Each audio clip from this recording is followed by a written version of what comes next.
Vamos a continuar hablando de la regulación de la respiración, hablando de los llamados centros respiratorios. Estos son grupos neuronales localizados en el bulbo raquídeo y en la protuberancia, cuya función fundamental es regular lo que llamamos el patrón respiratorio. Este patrón respiratorio nos permite responder a dos aspectos fundamentales manteniendo un adecuado ritmo respiratorio.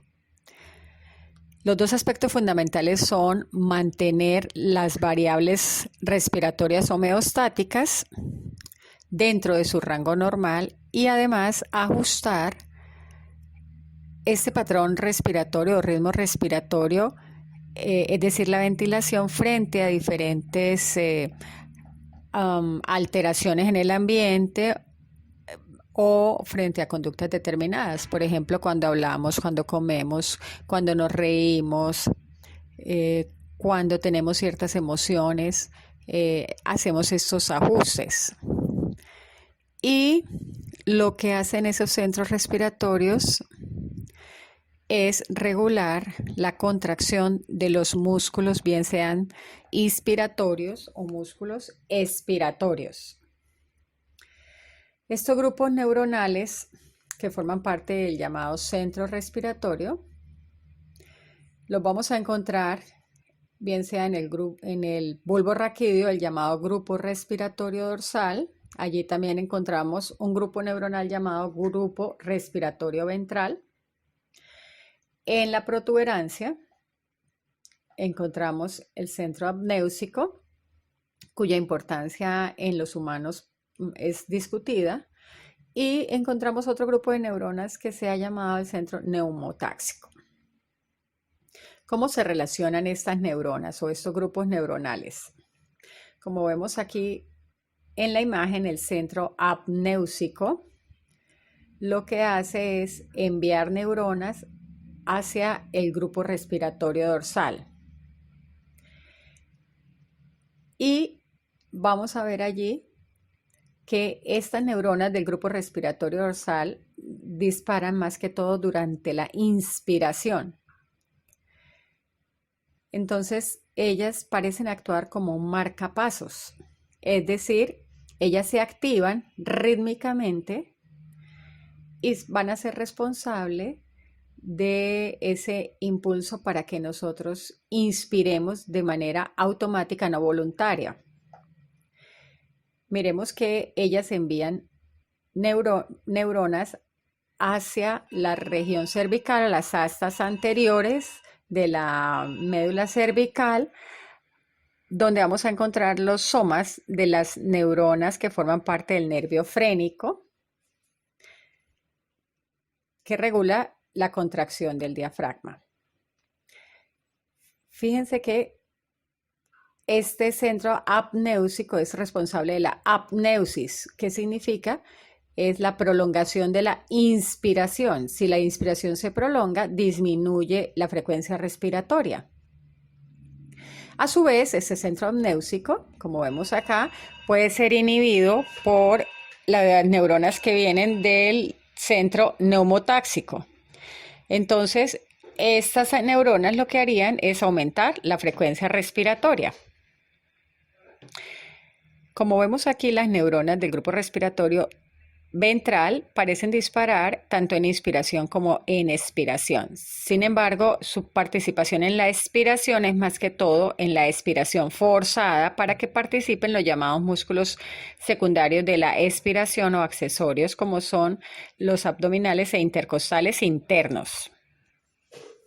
En síntesis, el grupo respiratorio ventral regula tanto la inspiración, pero sobre todo la expiración forzada.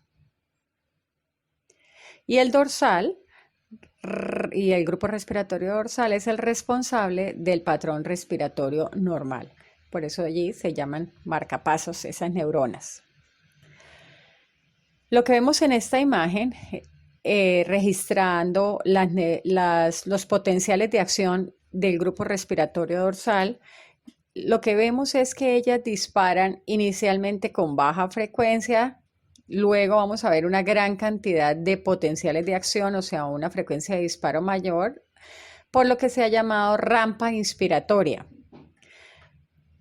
Es decir, en la medida en que avanza la inspiración, aumenta la frecuencia de potenciales de acción disparados por esas neuronas de este grupo respiratorio dorsal. Luego, fíjense que la frecuencia de potenciales de acción en expiración disminuye marcadamente y luego nuevamente aumenta en la siguiente expiración.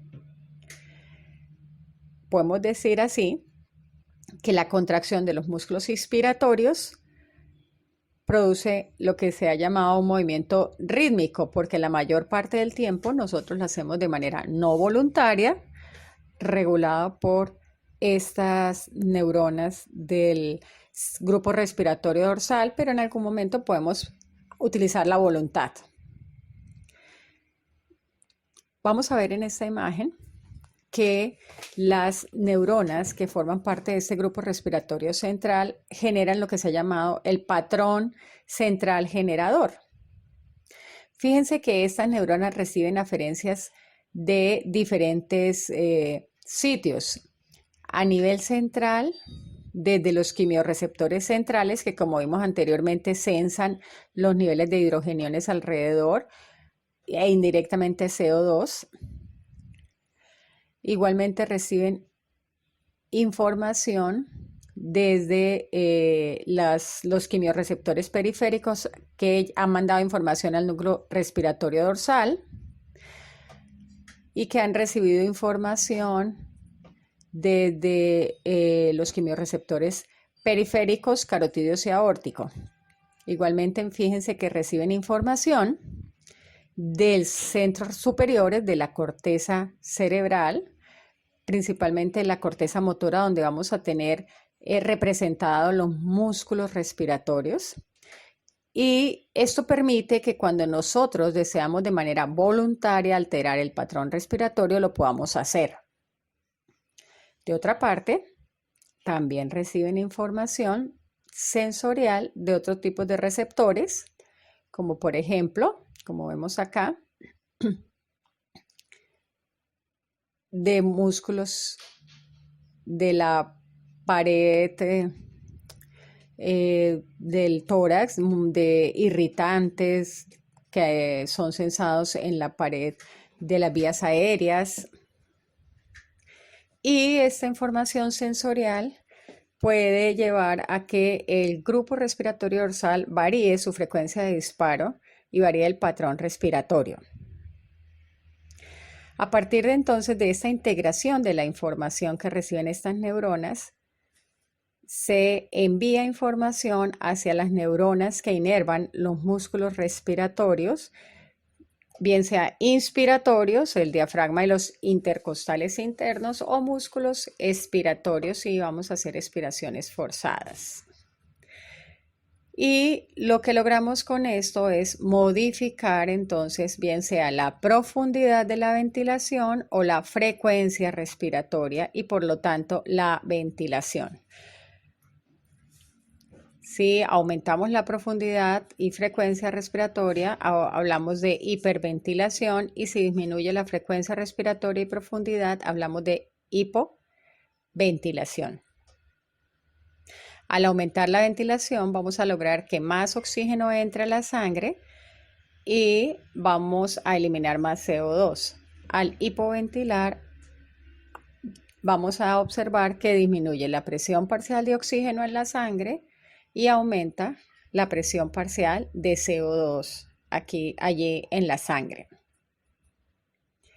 Entonces, dependiendo de las necesidades, vamos a ajustar la ventilación y vamos a tratar de lograr que el sistema respiratorio cumpla su función.